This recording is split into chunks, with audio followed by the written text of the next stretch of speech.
तक आप लोगों ने इलेक्ट्रोकेमिकल सेल पढ़ दिया।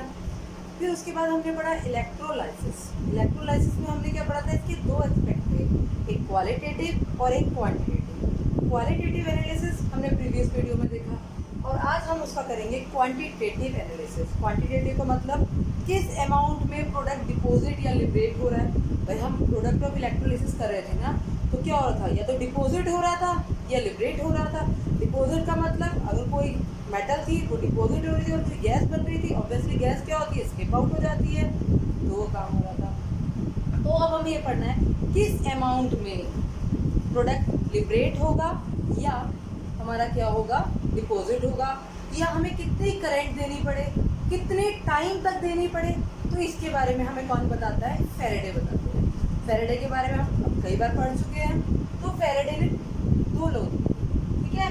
फर्स्ट जो लॉ था उसका वो था क्या, फर्स्ट लॉ ये था, इट स्टेट दैट, पहले मैं लॉ आपको पढ़ के बता रही हूँ फिर मैं आपको एक्सप्लेन कर दूँगी। It state that the amount of any substance deposit और लिबरेटेड एंड इलेक्ट्रोड, कोई भी सब्सटेंस जो भी आपका प्रोडक्ट ऑफ इलेक्ट्रोलिसिस से बन रहा है वो इलेक्ट्रोड पे या तो डिपॉजिट हो या लिबरेट हो, is directly proportional to charge pass through the electrolyte solution during the electrolysis.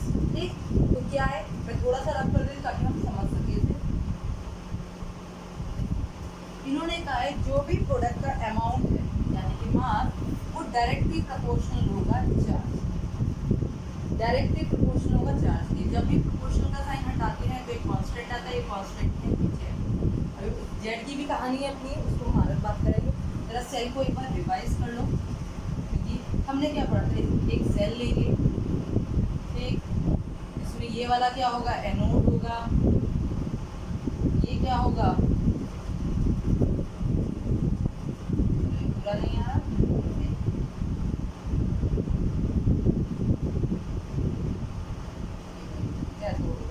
इसे क्या करेंगे, इसे हम एनोड को किससे जोड़ेंगे, पॉजिटिव टर्मिनल से, और कैथोड को नेगेटिव टर्मिनल से। ये कैसा होगा, पॉजिटिव, ये नेगेटिव। मैंने याद करने को बताया एनआरसी और आपका पाउ से, ठीक है।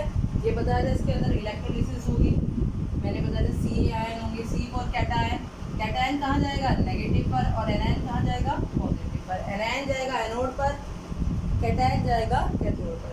अगर हमसे पूछे किस अमाउंट में ये डिपॉजिट या लिबरेट हुआ है, या ये किस अमाउंट में डिपॉजिट और लिबरेट हुआ है, तो इसके बारे में हमें कौन बताता है, फैराडे का फर्स्ट लॉ बताता है। ये किस पे डिपेंड करेगा, जितना चार्ज हमने प्रोवाइड किया। चार्ज क्या होता है, अगर हम कहें आई एम्पियर की करंट, ठीक है, तो आई एम्पियर की करंट हमने टी टाइम तक हमने प्रोवाइड की, हमने ले लिया, तो चार्ज क्या होता है, आप लोगों ने पढ़ा होगा, चार्ज क्या होता है, Q इक्वल टू आई, पढ़ा है ना भाई, क्या है, आई एम्पियर की करंट हमने टी टाइम तक क्या करी, इस पे प्रोवाइड करी। तो ये क्या बन गया हमारा, ओपन कर दे, W equal to Z I, जगह आई टी रख दिया, ये बन गया, ठीक। यहाँ जेड क्या है, W क्या है, मास, डिपॉजिट और लिबरेट एट इलेक्ट्रोड, आई क्या है, करंट, टी क्या है, टाइम, जेड क्या है, इलेक्ट्रो केमिकल इक्विवेलेंट,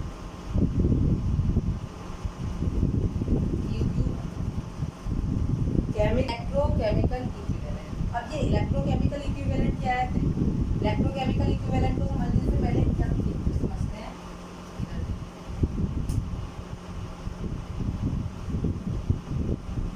क्या है इलेक्ट्रोकेमिकल।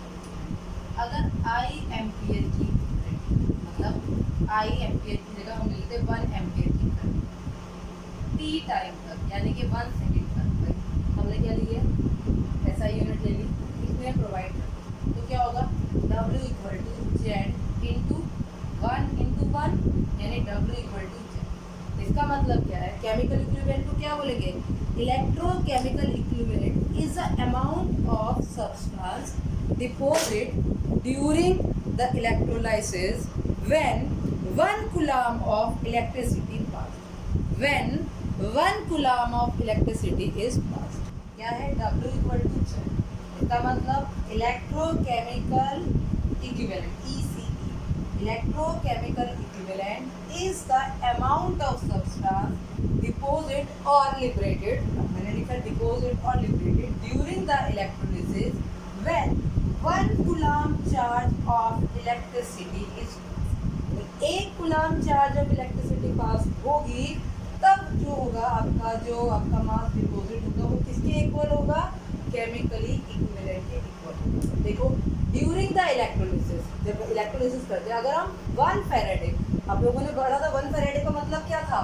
1 फैराडे मैंने पहले ही बताया था, 1 फैराडे का मतलब होता है, क्या होता है, 1 mole of electron, 1 mole electron के लिए, ये मैं प्रीवियसली पढ़ा चुकी हूँ। 1 फैराडे का मतलब है 1 मोल ऑफ इलेक्ट्रॉन, ठीक।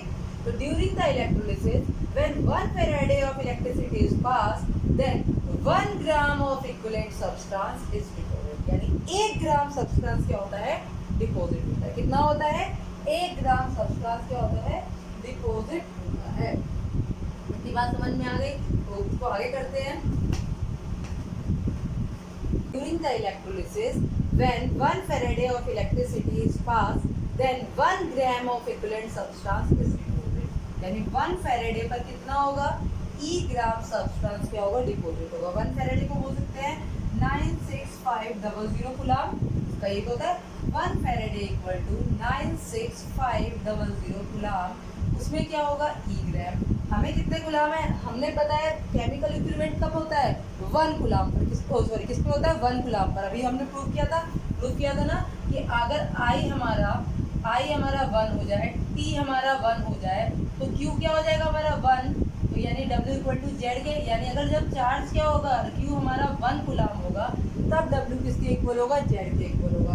तो 96500 कूलम पर क्या है, ई ग्राम है, क्या है, ई ग्राम। तो 1 कूलम पर कितना होगा, ई अपॉन 96500, ये ई क्या है, ये ई है इक्विवेलेंट, क्या है ये, ई इक्विवेलेंट। आप लोगों ने पढ़ा है इक्विवेलेंट रेट, तो फॉर्मूला क्या बन गया, देखो ये आपको याद होना चाहिए। 1 मैंने आपको पहले दिखाया था, 1 मोल ऑफ इलेक्ट्रॉन। कोई पूछेगा 1 मोल कैसे आए, बेटा प्रीवियसली वीडियो देखो, आपको जब मैंने वर्क एनर्जी बताया था, फिर बताती हूँ। 1 मोल का मतलब होता है, 1 मोल में होता है 6.0022 × 10 की पावर 23, और इलेक्ट्रॉन पे चार्ज होता है 1.6 × 10 की पावर -19। और नहीं याद है कहाँ से, किसने किया था, थॉमसन ने किया था, रदरफोर्ड का मॉडल, उसमें डिस्कवरी ऑफ इलेक्ट्रॉन में, नहीं सॉरी, मिल्किन ने किया था ऑयल ड्रॉप पर। तो इससे वैल्यू क्या आई थी, 96500, लगभग कम आई थी, इसको अप्रोच ये मान लीजिए, इसके बराबर होता है 1 फैराडे, ये पहले बता चुके हैं। अब हमारा फार्मूला क्या बन जाएगा, अब यानी जेड इक्वल टू क्या हो गया, ई अपॉन 96500, अभी हमने प्रूव करा, जब चार्ज क्या होगा, 1 कूलम होगा, जो वेट होगा उसको क्या बोलेंगे, जेड बोलेंगे, क्या बोलेंगे, जेड। तो डब्ल्यू इक्वल टू क्या आएगा, ई upon 96500 into I T, formula हमारा बन गया। अब जो न्यूमेरिकल है वो दोनों तरीके से करने हैं, फार्मूला बेस से भी करने हैं और यूनिटरी मेथड से भी करने हैं। देखो यूनिटरी मेथड से गलती होने के चांसेस बहुत कम है, ठीक है। अब मैं 1 बाय 1 न्यूमेरिकल करते हैं, मैं एक न्यूमेरिकल लेती हूँ ताकि आपको ये फार्मूला समझ में आए, ठीक है। एक न्यूमेरिकल ले लेते हैं, आप नोट कीजिए। न्यूमेरिकल है, how much Ag will precipitate, how much Ag will precipitate, deposit लिखना चाहिए था, deposit, how much Ag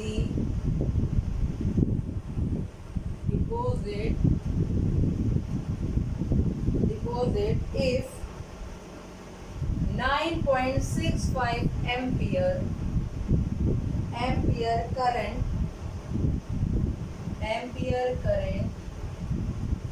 is passed in AgCl solution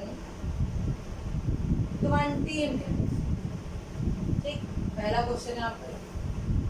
अब एक तो सिंपल फार्मूले से लगा के कर सकते हैं, हमें डब्ल्यू निकालना है, एजी का निकालना है, ई कितना होता है भाई, ई इक्विवेलेंट वेट निकालना। आपको कैसे सिखाया था मैंने, सॉल्ट के लिए कैसे सिखाया था, मैक्सिमम वैलेंसी, यानी जिस कैटायन पर जितना चार्ज होता है उससे आप क्या करेंगे, डिवाइड कर देंगे। मैंने आपको सिखाया था कैटायन पर जितना चार्ज होता है उससे डिवाइड कर देंगे।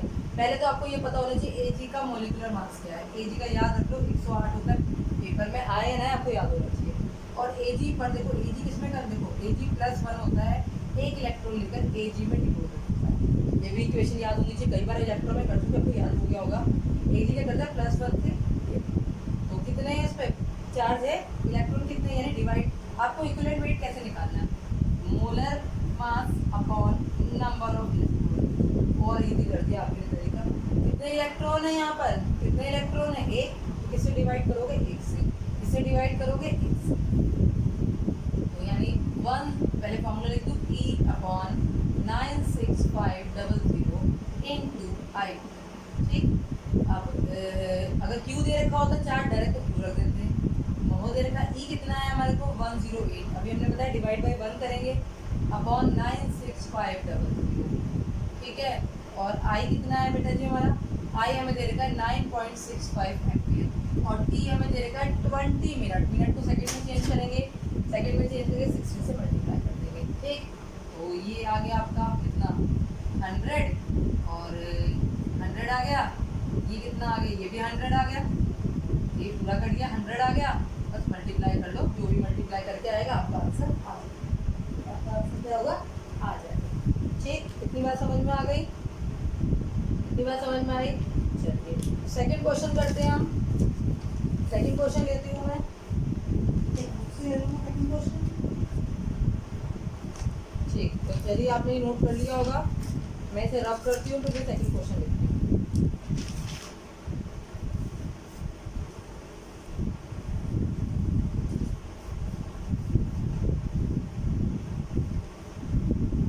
सेकंड क्वेश्चन है, find the amount of copper deposit when, find the amount of copper deposit when 5 ampere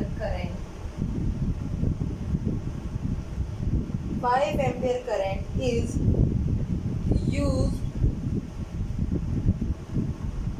used for 1 hour for a solution of copper sulphate, ठीक। कॉपर सल्फेट के सॉल्यूशन में 1 घंटे के लिए आप 5 एम्पियर की करंट डालेंगे तो कितना कॉपर डिपॉजिट होगा।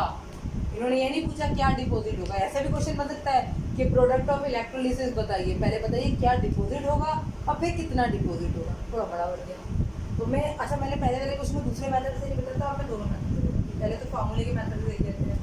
करंट कितनी है, आई कितनी है, यहाँ पे 5 एम्पियर, कोई दिक्कत नहीं है, ठीक। टाइम कितना है 1 आवर, भाई चलो चेंज कर दो इसे, 1 में 60 मिनट इंटू 60 सेकेंड, कोई दिक्कत है, आराम से चेंज हो गया, ठीक है। अब कॉपर का मोलर मास कितना होता है, ये याद होना चाहिए 63.5, ठीक। और कॉपर पर चार्ज कितना होता है, +2 इलेक्ट्रॉन, ये कॉपर के 2 इलेक्ट्रॉन लगते हैं, तो E निकलेगा 63.5 डिवाइड बाई, ठीक। इतना नोट कर लिया, मैं रब कर रही हूँ ताकि मैं आगे लिख सकूँ, ओके। चलिए बहुत बढ़िया, इतना नोट आप कर चुके हैं तो ठीक। तो फार्मूला लगाते हैं, W इक्वल टू E की वैल्यू कितनी है 63.5/2 इंटू 96500, I की वैल्यू कितनी है 5 इंटू 60 इंटू 60। एक तो ये तरीका सॉल्व होगा, देखो ये तरीका बहुत सही है, जिन्हें नहीं हो फार्मूला याद हो जाए बहुत बढ़िया है, लेकिन यूनिटरी मेथड आपको कभी धोखा नहीं देगा, जो नहीं रहता देखते हैं यूनिटरी मेथड क्या कहता है। हम इसे करेंगे फार्मूले में,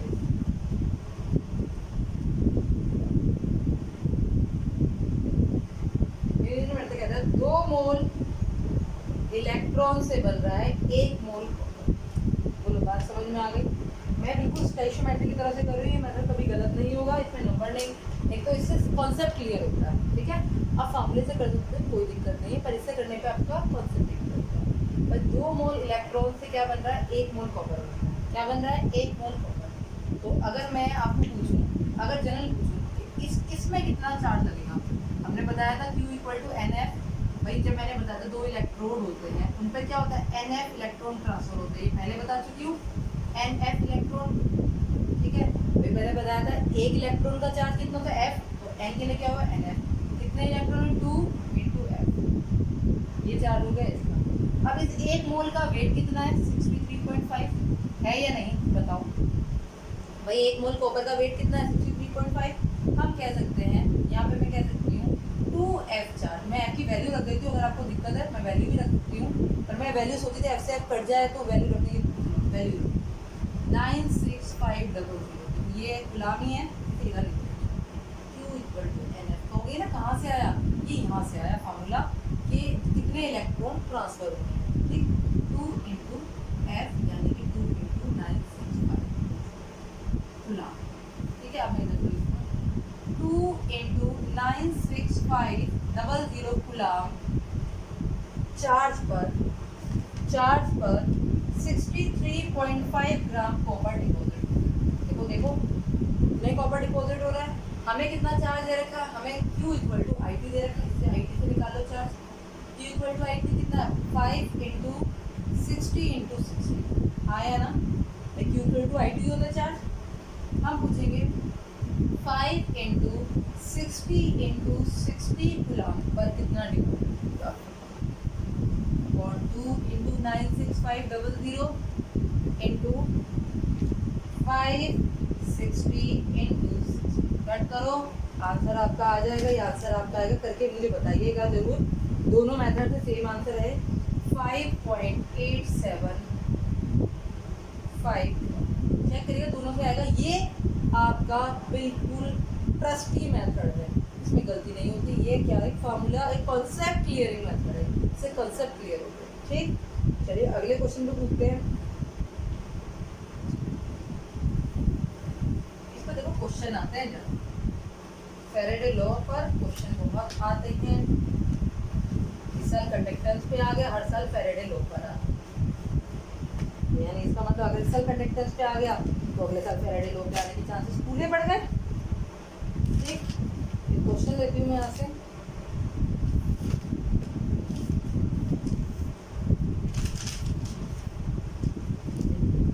कॉपर का तो हो गया, कोई और का लेते हैं, इसका लेते हैं।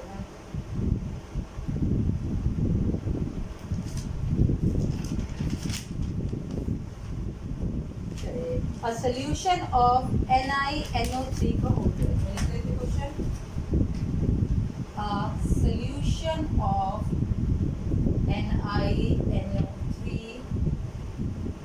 whole twice was electrolyzed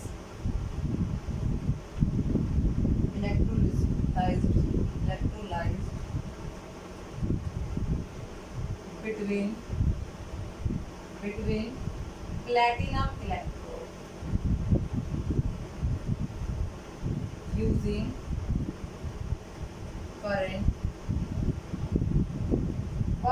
current of 5 ampere, 5 ampere की करंट, ठीक, फॉर 30 मिनट, ठीक। What is the mass of Ni deposit at the cathode? Simple question है, तो फार्मूला बेसिक आप कर ही लोगे, मुझे नहीं लगता उसमें कोई दिक्कत होगी आपको। 30 पता है, एम्पियर पता है, डायरेक्ट फार्मूले से कर लोगे, ठीक। हम किससे करके दिखाते हैं आपको, हम अच्छा फार्मूले में आप कहाँ अटकोगे, क्योंकि आपको Ni का वेट नहीं पता होगा। 58.5 वेट याद करो, पेपर में नहीं दे रखे। मैं क्वेश्चन को थोड़ा रब कर रही हूँ, नोट हो गया होगा।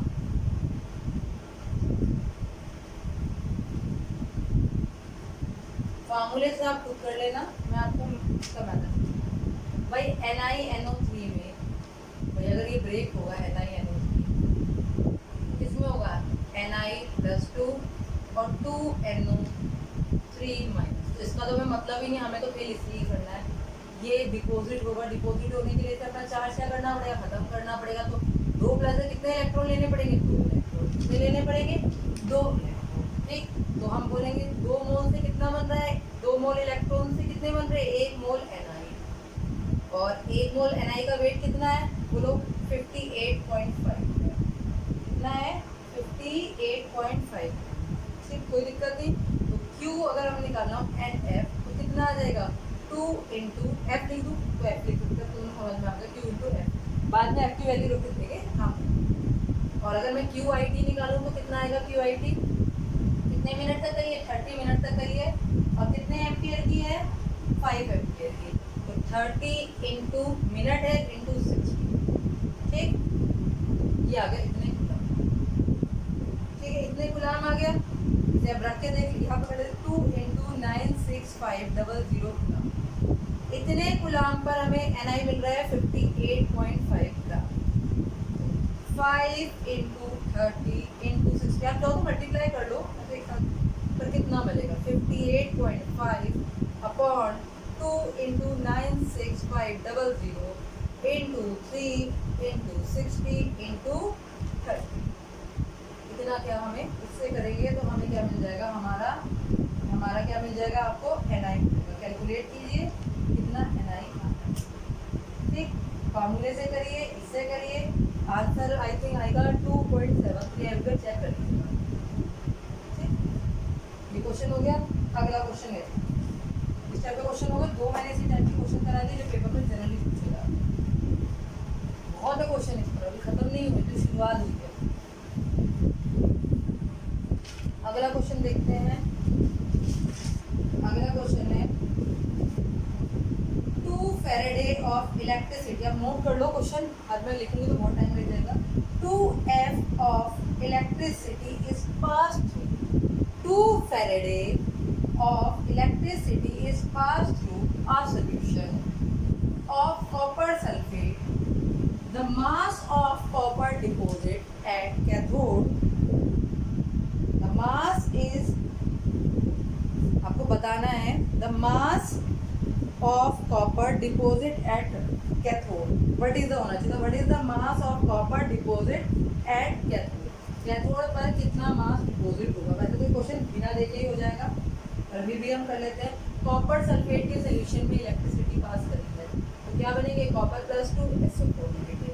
ठीक, कॉपर प्लस 2, देखो अब ये क्वेश्चन फॉर्मूले से नहीं होगा। कितने इलेक्ट्रॉन लगते हैं, 2 इलेक्ट्रॉन। इन्होंने कहा है 2F इलेक्ट्रिसिटी पास करने पे कितना होगा, तो पहले इसके लिए QF निकालते हैं।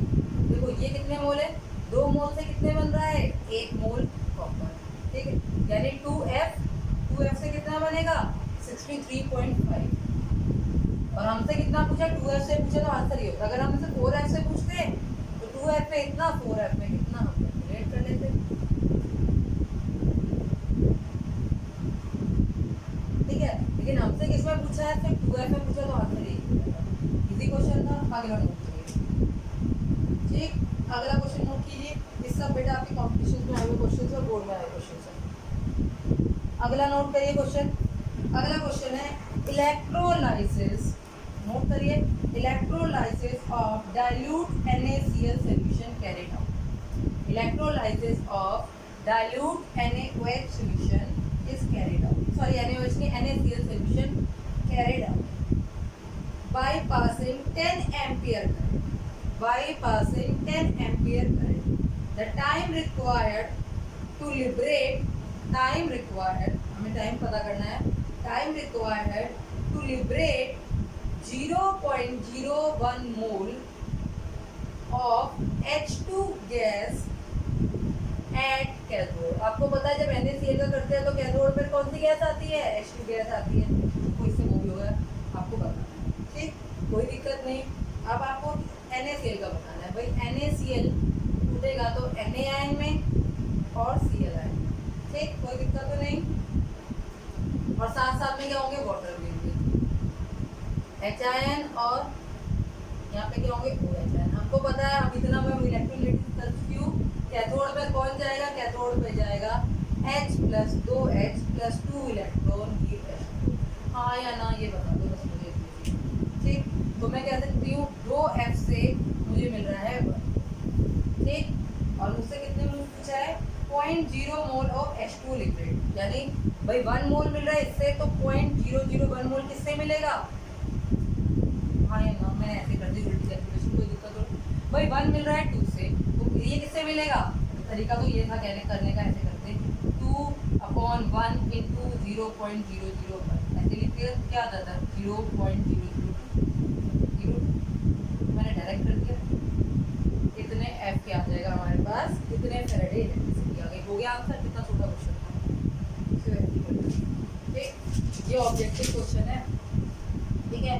और हाँ, अगर फेरेडे पूछा, अब इसमें क्या पूछा आपसे, वो पूछा टाइम पूछा आपसे, तो आपको चार्ज क्या पता चल गया, फेरेडे आपको चार्ज पता चल गया, तो क्या होता है आपको Q इक्वल टू NF भी होता है, Q इक्वल टू IT भी होता है, दोनों को बराबर है, तो NF की वैल्यू तो अगर 0.02 है, ठीक।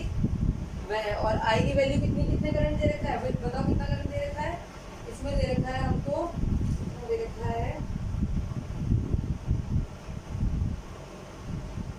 10 एम्पियर करंट, 10 एम्पियर करंट दे रखा है, तो 10 इंटू, और इसकी वैल्यू रख देंगे। अब वैल्यू रख देते हैं 96500 अपॉन 10, और टी की वैल्यू हम टी की वैल्यू कैलकुलेट करके आ जाएगी 19.3 इंटू 10 की पावर 4। ठीक, क्वेश्चन समझ में आया, ठीक। मैं कुछ और टाइप के क्वेश्चन लेती हूँ, फिर मैं आपको एक अलग टाइप का क्वेश्चन कराऊंगी। ये फर्स्ट लो है, सेकंड लो इसके बाद करेंगे, ठीक। कुछ और टाइप के क्वेश्चन चलते हैं, ये बहुत सारे टाइप के क्वेश्चन है, इसके लो में पढ़ने हैं। क्वेश्चन है, how many mole of electron are given by, how many mole of electron are given by, number 1 8960 coulomb से कितने इलेक्ट्रॉन मिलते हैं। सिंपल बात है, 96500 कूलम से हमें मिलते हैं, कितने मिलते हैं 1 मोल इलेक्ट्रॉन, तो 89600 कूलम से कितने मिलेंगे, कैलकुलेट हो जाएगा या नहीं हो जाएगा, बताओ, आराम से हो जाएगा, इतने आपको मिलेंगे, आप आंसर जो भी आंसर आएगा, मोल ऑफ, नंबर पूछेंगे तो किससे मल्टीप्लाई कर दोगे, अब हो गया 2 नंबर से, ठीक। अब इसके सेकंड और अगला पार्ट, ये पार्ट तो हो गया। सेकंड पार्ट है इसका, a current of 1.5 ampere for 30 second. इन्होंने आपकी बार चार्ज नहीं दिया, ये दे दिया, पहले Q इक्वल टू IT से चार्ज बना लो, 1.5 इंटू 30 बन गया जी कूलम। अब हम कहेंगे 96500 कूलम से मिलता है 1 मोल इलेक्ट्रॉन, तो 1.5 इंटू 30 से कितना मिलेगा 1/96500 इंटू 1.5 इंटू 30, ठीक है, कैलकुलेट कर दोगे। ये थे एक टाइप, ठीक। अगला ये है, how many moles of electron required, अभी भी क्वेश्चन चल रहा है, थर्ड पार्ट, एक टाइप ऐसा करा दिया, एक ऐसा हो गया। अगला देखिए, दूसरे how many moles of electron, वही पूछ रहे हैं, थर्ड पार्ट में है इसका नंबर, थर्ड पार्ट है produce 10 gram of aluminium from molten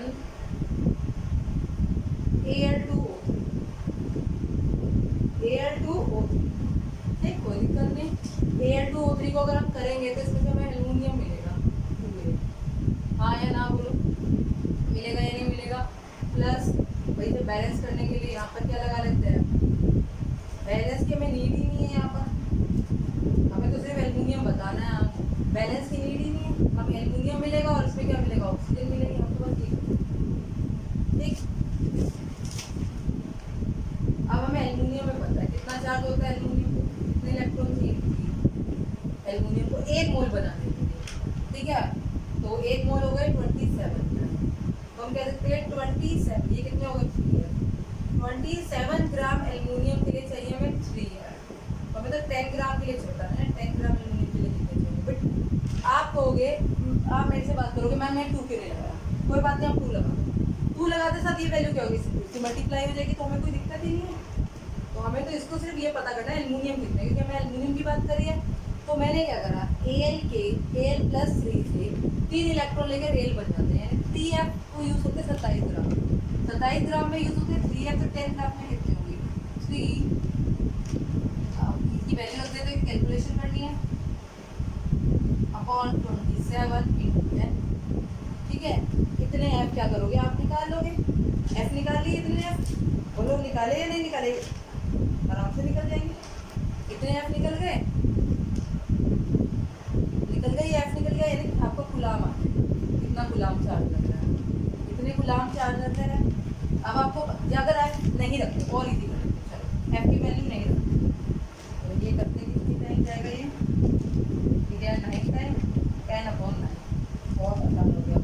अब बोल सकते हैं एफ में लगता है 1 मोल इलेक्ट्रॉन, ठीक है, और ये कितना हो जाएगा 10F/9 में कितनी लगी, 1/1/F इंटू 10F/9, एफ से एफ कैंसिल और 9 की आ जाएगी, जो भी वैल्यू आएगी 1 पॉइंट समथिंग, जितनी भी वैल्यू आएगी आपकी बहुत ईजी कर दिया, एफ से एफ कट दिया, एफ से एफ कट दिया, ठीक है 1.1 जितने भी। अगला ना आप नोट कीजिए, ठीक है, फिर अगला पार्ट लेते हैं, फोर्थ पार्ट। देखो मैं हर मोल इलेक्ट्रॉन ही बता रहा हूँ, लेकिन हर तरीके से अलग अलग बता रहा हूँ। फोर्थ पार्ट क्या है, फोर्थ पार्ट है इसका reduce 1 mole of MnO4 -2 Mn+, आपको बताना है रिड्यूस 1 मोल को करने में कितने आपको इलेक्ट्रॉन लगेंगे। तो इसके लिए तो भाई देखो आपको या तो याद होना चाहिए कि ऑक्सीडेशन चेन से भी कर सकते हो, भाई देखो जितना इसकी ऑक्सीडेशन स्टेट कितनी आएगी और इसकी ऑक्सीडेशन कितनी आएगी, इसकी आती है +7 और इसकी होती है +2, 5 का डिफरेंस है, लेकिन नहीं आता कोई बात नहीं, हम आपको अब 11th में आ गए, 4 इलेक्ट्रॉन है, ये हो गए 4 इलेक्ट्रॉन, इसको बैलेंस करने के लिए क्या लगेंगे, एच आयन लगेंगे, हाँ या ना, कितने हो गए 8, 8 में से यहाँ कितने बचे 7 प्लस यहाँ कितने 2, तो कितने इलेक्ट्रॉन जुड़ेंगे 5 इलेक्ट्रॉन, आता है बैलेंस करना, 11th क्लास में सीखा था। या तो आप क्या करो ऑक्सीडेशन नंबर का डिफरेंस ले लो, अगर वो नहीं हो रहा आपसे नहीं समझ में आ रहा तो क्या करो बैलेंस कर लो, 5 इलेक्ट्रॉन आ गए, यानी Q = NF, कितने हो गए 5F, भाई F में लगते हैं 1 मोल इलेक्ट्रॉन, तो 5F में कितने लगेंगे 5 मोल इलेक्ट्रॉन, सिंपल आंसर।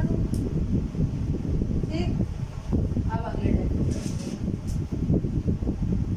अब क्वेश्चन चेंज हो गया, लिखिए how many coulomb of electricity are required.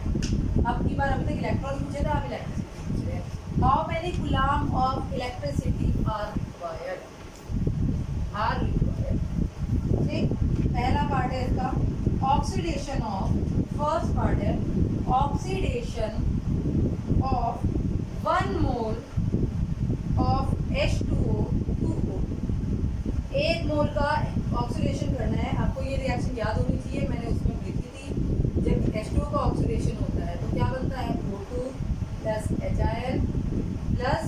Plus electron, balance करनी है, पिछली बार करी थी हमने 2 4H 4 इलेक्ट्रॉन करी हमने इस प्रीवियस वाले वीडियो में, ठीक।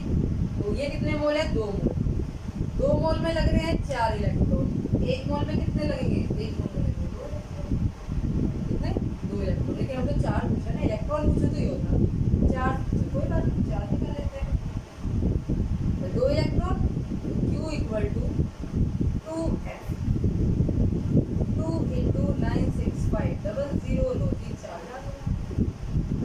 आगे चार्ज। भाई अगर मैं डायरेक्टली ऐसे निकालती 4F से मैंने निकाल दिया, 1 मोल में लगते 2 इलेक्ट्रॉन को मैंने निकाल लिया। F का मतलब F क्या होता है 1 मोल का चार्ज, F क्या होता है 1 मोल इलेक्ट्रॉन का चार्ज, ठीक। अगला है oxidation of 1 mole of FeO, 1 mole of FeO to FeO2, 1 mole FeO से बनाना है 2 Fe2, ये बच्चे बहुत कंफ्यूज करते हैं, अरे FeO में +2 वैलेंसी, यहाँ +3 वैलेंसी, बस कुछ नहीं करना, +2 से क्या बनाना है +3 बनाना है, इतना याद रखो, ठीक। तो क्या करने पड़ेंगे भाई, इधर एक इलेक्ट्रॉन किधर जाता है, इधर जाता है, उधर एक Q = NF, तो ये भी 1 मोल है, ये भी 1 मोल है, Q = NF, N कितना है 1 इलेक्ट्रॉन, F कितना है 965, आंसर आ गया कितना 965,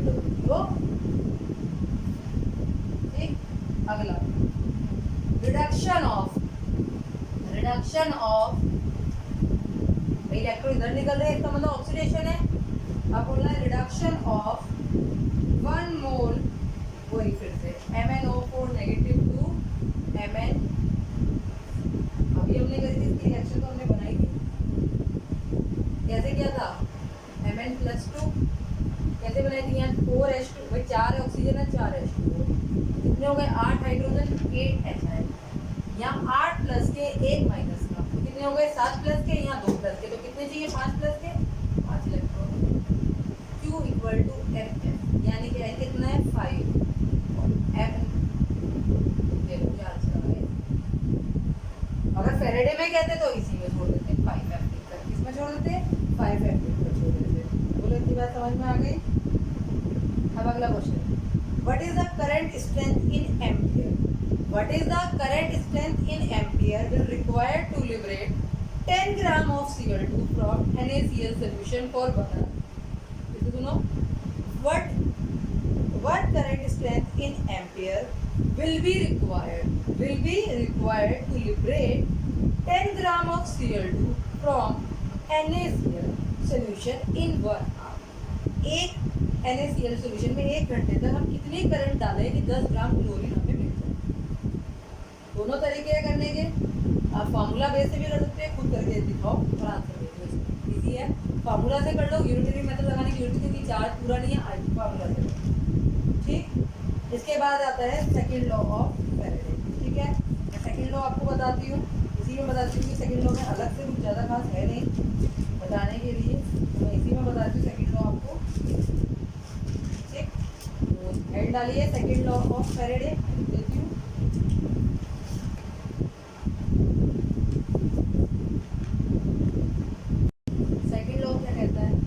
सेम अमाउंट ऑफ, अगर 2 सेल हैं, ठीक है, और अगर उन्होंने 2 सेल हैं उन्हें हमने सीरीज में कनेक्ट कर दिया, सीरीज में कनेक्ट कर दिया तो इट मीन्स क्या हुआ, उनमें सेम चार्ज जाएगा। अगर सेम करंट पास करते हैं तो उनका जो वेट ऑफ सब्सटेंस है electrode is directly proportional to equivalent, समझते हैं। पहले अगर मान लो 2 सोल्यूशन लिए मैंने, एक लिया A एक लिया B, WE कितना आ जाएगा, WE कितना आ जाएगा E/96500 इंटू, ठीक, WB कितना आ जाएगा E/96500 इंटू Q तो सेम है। अगर दोनों को कंपेयर करूँ मैं, डिवाइड करूँ WA/WB को, तो Q से Q कैंसिल हो जाएगा, ये कैंसिल हो जाएगा, ये EA WA equal to EA, WB equal to EB, WA equal to EA, WB equal to EB। इसका मतलब क्या है, इसका मतलब क्या है, उनका जो वेट है वो electrode proportional to equivalent weight, यानी उनका वेट किसके प्रोपोर्शनल हो जाएगा, उनके इक्विवेलेंट वेट के प्रोपोर्शनल, इक्विवेलेंट वेट की क्या हो जाएगा, प्रोपोर्शनल हो जाएगा। इस पे क्वेश्चन है, एनसीईआरटी का क्वेश्चन है, चलो एनसीईआरटी की जो प्रॉब्लम कराएंगे तब करा देंगे, आप खुद करके देखना। एनसीईआरटी का क्वेश्चन है, वो क्वेश्चन बोलता है एनसीईआरटी का कि उसमें 3 सीरीज में दे रखे हैं और एक का वेट, मतलब पहले एक का क्या पूछा है, टाइम पूछा है, फिर उससे सबके वेट पूछे हैं, ठीक है। तो मिल जाए तो मुझे बताइए, चलो नहीं कोई बात नहीं। वेट आप ये लिखिए, सिंपल क्वेश्चन है, उसी तरह होगा, फार्मूला बेस्ड क्वेश्चन है। एंड देखो मैं बता देती हूँ, उसमें NiO3 ZnSO4 और AgSO4 3 सेल है सीरीज में जुड़े हुए हैं, तो 2 लिए मैंने, 3 सेल है सीरीज में जुड़े हुए हैं, ठीक है। और उन तीनों में आपको एक का कॉपर का वेट दे रखा है, क्या दे रखा है, कॉपर का वेट दे रखा है, और कहा है इसका टाइम बताइए कितने टाइम में। तो कॉपर का वेट दे के पहले आप फार्मूला लगाओगे, क्या लगाओगे, W equal to E/96500 into I, ठीक है। ये दे रखा है, ये दे रखा है, कॉपर से निकालोगे, ये I दे रखा है, T आप निकालोगे, T निकालोगे, फिर कहा है बताइए सिल्वर का और जिंक का वेट बताना है। तो अगली बार क्या करोगे, T तो वही सेम रहेगा क्योंकि चार्ज सेम है, यानी कितनी करंट उतने टाइम के लिए ये सेम रहेगा, ये चीज़ चेंज रहेंगे और दोनों के वेट ये खुद करोगे और मुझे भेजोगे। तो ये था आपका फैराडे लॉ, पूरे हो गए आपके। ये इलेक्ट्रोलिसिस का छोटा सा पार्ट है, इसमें क्वेश्चन बहुत आते हैं, प्रोडक्ट ऑफ इलेक्ट्रोलिसिस पे आ जाते हैं, ये क्वेश्चन पूछ लेंगे। इसमें सिंपल पूछ लिया, क्या कहते हैं, एल्युमिनियम को डिपॉजिट होने के लिए कितना चार्ज लगा, 1 मोल एल्युमिनियम, तो आपको पता है 1 मोल एल्युमिनियम यानी +3 चार्ज, 3 इलेक्ट्रॉन लेगा, तो एक मोल के लिए कितना होगा NF, यानी कि 3 कितना हो गया 3 तो आपको ये चीज़ें पता होनी चाहिए इस पर कितना था। ठीक है बेटा, इसे आप करिए। फिर हम नेक्स्ट चैप्टर में हमारा रहेगा conductance and values. Okay, take care.